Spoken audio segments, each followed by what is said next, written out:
Assalamualaikum warahmatullahi wabarakatuh. Perkenalkan nama saya Risnawati. Saya dari kelas 2B, Manajemen Bisnis Perjalanan Wisata. Hari ini saya akan menjelaskan tentang storyline dari upacara Rambu Solo yang ada di Toraja. Pertama kita akan membahas apa sih itu Rambu Solo.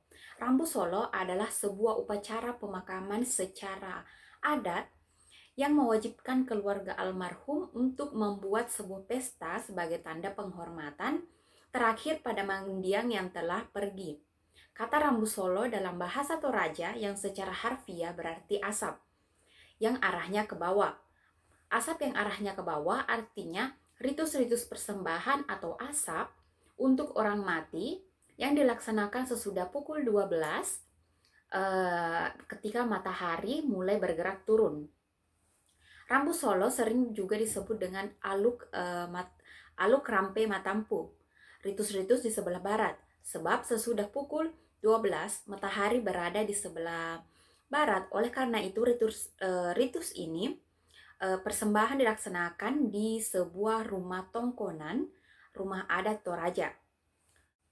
Besarnya biaya upacara Rambu Solo karena upacara ini membutuhkan penyembelihan kerbau atau babi yang jumlahnya tidak sedikit atau mati rotedang, dan lamanya proses upacara. Pemberian babi atau kerbau kepada keluarga yang ditinggalkan adalah sebagai wujud ikatan kekeluargaan. Baiklah, untuk lebih jelasnya lagi, kita akan mengupas sedikit tentang sejarah dari Rambu Solo. Rambu Solo merupakan upacara pemakaman adat yang mengharuskan keluarga almarhum mengadakan pesta sebagai tanda penghormatan terakhir pada mendiang yang telah meninggal.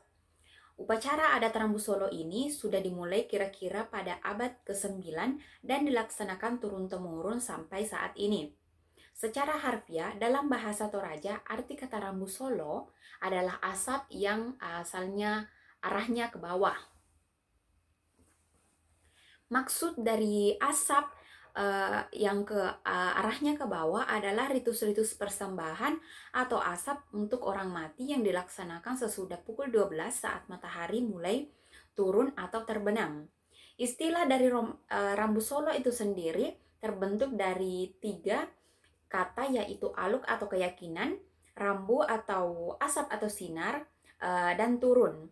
Dengan demikian, aluk Rambu Solo diartikan sebagai upacara yang dilangsungkan saat sinar matahari mulai turun atau terbenam. Selain aluk Rambu Solo, upacara adat ini juga memiliki sebutan lain, yaitu aluk rampe matampu. Aluk aluk yaitu keyakinan, rampe yaitu sebelah atau sebagian, dan matampu atau barat. Jadi aluk rampe matampu adalah upacara yang dilangsungkan di sebelah barat rumah. Upacara Rambu Solo biasanya dilakukan dengan memperhatikan strata sosial orang yang meninggal. Apabila mereka termasuk dalam kelompok beradak atau bangsawan, maka upacara Rambu Solo biasanya akan dilangsungkan dengan cara yang mewah. Tujuannya adalah untuk menunjukkan bahwa mereka berasal dari kelompok atas atau bangsawan. Biasanya akan diberikan 2 jenis hewan dari keluarga atau berkenan atau kenalan pada orang yang sedang melakukan Rambu Solo. Hewan yang biasanya diberikan adalah babi atau kerbau. Tujuan pemberian hewan ini adalah tanda terima kasih dan turut berduka sebagai kerabat. Baiklah, kita akan masuk pada pembahasan storyline yang akan saya jelaskan pada bagian upacara Rambu Solo, yaitu jenis-jenis upacara Rambu Solo. Di sini dapat kita bedakan dari beberapa pembagian.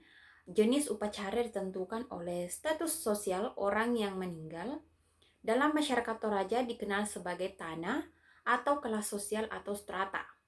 Ada beberapa klasifikasi upacara Rambu Solo sebagai berikut, yaitu di Dedekan Palungan atau berlaku untuk semua tanah, di Sili berlaku untuk semua tanah, di Baitungga berlaku untuk semua tanah, Tedong di apa berlaku untuk semua kelas, Tedong Tungga berlaku untuk semua kelas, Telong Talung atau Telong Bongi dikhususkan untuk tanah atau karurung ke atas. Tedong pitu atau limang bongi eksklusif bagi anggota Tanah Basti. Tedong kasere pitung bongi eksklusif bagi anggota Tanah Basti dan Tanah Bulaan. Rapasan eksklusif bagi anggota Tanah Basti dan Tanah Bulaan. Jenis upacara pertama dan kedua diselenggarakan untuk kematian anak. Jenis ketiga dan keempat berlaku hanya bagi para budak. Jenis kelima berlaku untuk semua kelas termasuk budak asal sanggup menanggung biayanya. Dengan alasan ekonomis, jenis upacara ketujuh merupakan yang paling sering dilaksanakan.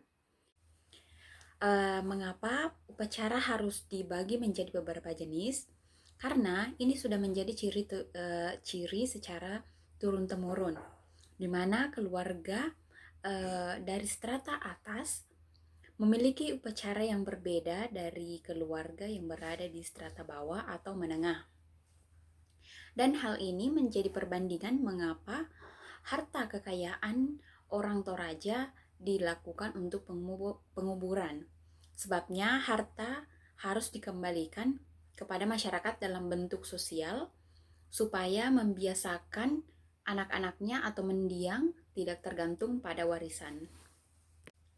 Bagaimana pendapat Anda tentang Rambu Solo atau upacara adat Rambu Solo? Adalah upacara pemakaman adat sebagai bentuk penghormatan terakhir kepada seseorang yang orang Toraja memandang kematian sebagai perpindahan orang dari luar dunia ke tempat alam atau arwah untuk beristirahat. Oleh karena itu, menurut kepercayaan tradisional Toraja, upacara kematian harus dilakukan agar roh tenang di alam. Adapun beberapa pendapat mengenai upacara adat Toraja Rambu Solo, yaitu sebab adanya gengsi. Adapun alasan yang mendasar dari sebuah upacara Rambu Solo yaitu termakan gengsi sebab sebagai generasi Toraja yang melihat dan menyaksikan sendiri hadirnya upacara Rambu Solo dalam kehidupan manusia, ada beragam upacara yang dilakukan secara besar-besaran, menutupi rasa dengan menghalalkan segala cara hanya untuk menutupi rasa gengsi di hadapan masyarakat. Upacara ini yaitu pemakamannya yang mahal. Kadang ada keluarga yang maksa bikin upacara Rambu Solo ini yang meraih biar dianggap tinggi. Jadi kadang menghalalkan segala cara meskipun dalam keadaan strata bawah atau menengah. Upacara Rambu Solo di Toraja memiliki perbedaan dengan upacara lainnya. Misalnya Rambu Solo yang hampir sama dengan Rambu Tuka, tetapi memiliki perbedaan dalam setiap kegiatannya. Rambu Solo adalah upacara pemakaman, sedangkan Rambu Tuka adalah upacara atas rumah adat yang baru direnovasi. Apa sih perbedaan Rambu Solo dan Rambu Tuka ini? Perbedaan upacara adat Sulawesi Selatan, Rambu Solo dan Rambu Tuka terletak pada satu fungsi upacara adat. Sebelumnya sudah dituliskan kalau dua upacara adat ini memiliki fungsi yang berbeda. Rambu Solo ini memiliki adat yang digelar saat anggota keluarga yang meninggal, namun Rambu Tuka adalah upacara adat yang digelar untuk mengucapkan terima kasih atau sebagai rasa syukur. Misalnya mengucap syukur atas hasil panen, upacara syukur atas rumah baru maupun diadakan saat adanya pernikahan. Waktu dan tempat diadakannya upacara Rambu Solo yang berbeda dengan Rambu Tuka. Rambu Solo diadakan saat siang hari di sebelah barat Tongkonan atau rumah adat Toraja. Namun Rambu Tuka diadakan pada hari sebelum siang. Hal ini disebabkan karena dalam bahasa Toraja, Rambu Tuka berarti asap yang naik sebelum matahari mencapai puncak. Nah, kalau Rambu Solo diartikan sebagai asap yang arahnya ke bawah, sehingga upacara adat ini diadakan di siang hari saat matahari bergerak ke bawah. Perbedaan inilah yang juga menyebabkan adanya perbedaan lokasi diadakannya upacara. Adapun perbedaan lainnya yang paling mendasar yaitu Satu maknanya. Secara harfiah, rambu solo diartikan sebagai berikut. Rambu artinya asap dan solo artinya bawah atau turun. Hal ini dikarenakan upacara adat ini dilakukan ketika matahari sudah mulai bergerak ke arah ufuk barat atau melewati jam 12 siang. Rambu solo sendiri bermakna kedakean yang artinya keburukan dan hanya berupa upacara pemakaman. Sementara itu, rambu tuka dalam bahasa Indonesia, rambu artinya asap dan tuka artinya tanjakan atau ke atas. Upacara adat rambu solo biasanya dilakukan ketika matahari belum mencapai puncaknya atau sebelum tengah hari. Rambu tuka sendiri bermakna kemolean yang artinya kegembiraan atau kebahagiaan, misalnya upacara pernikahan dan syukuran. Yang kedua ada biayanya. Rambu solo biasanya menghabiskan uang yang relatif banyak, waktu yang sama, pikiran mendalam dan emosi yang memuncak. Hal ini dikarenakan untuk menggelar upacara adat pemakaman relatif berlangsung lama, bahkan bisa sampai berminggu-minggu. Dan itu belum termasuk prosesi pra pemakaman. Kerbau dan babi serta konsumsi pelayat yang memerlukan uang puluhan hingga ratusan juta, memerlukan tenaga banyak orang serta menguras otak berpikir jernih, bahkan air mata harus diteteskan. Jumlah orang yang hadir. Meskipun tidak diundang, siapapun boleh menghadiri upacara adat pemakaman atau rambu solo. Apalagi jika kamu orang yang masih memiliki hubungan darah dengan pelaksana upacara adat tersebut atau tokoh dalam masyarakat, dipastikan kamu wajib menghadirinya. Oleh karena itu, tak heran jika kamu melihat banyak sekali orang yang hadir dalam sebuah upacara pemakaman selama proses masih berlangsung. Sementara itu, rambu tuka biasanya tidak dihadiri orang sebanyak rambu solo. Pada umumnya, yang hadir pada upacara adat ini biasanya tetangga, orang yang memiliki hubungan darah atau karena mendapat undangan. Wisatawan yang ingin bergabung biasanya diperbolehkan kok bergabung, misalnya pada upacara pernikahan. Adapun yang keempat yaitu hewan yang dikurbankan. Di upacara adat rambu solo, hewan yang biasanya dikurbankan adalah kerbau dan babi. Namun terkadang juga keluarga pelaksana ikut menyertakan kambing, rusa, dan sapi tergantung dari kesepakatan anggota keluarga yang melaksanakan. Sementara itu, untuk upacara adat rambu tuka, pada umumnya hanya menggunakan babi dan sangat jarang menyembelih kerbau. Selain itu, keluarga pelaksana juga ikut menyertakan ayam dan ikan mas sebagai lauk, pelengkap dengan cita rasa khas masyarakat Toraja.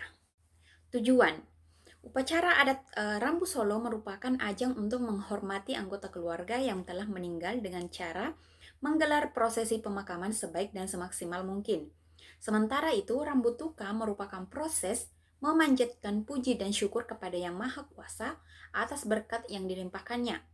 Kedua, adat ini juga sebagai momen saling bertemu setelah sekian lama tak berjumpa.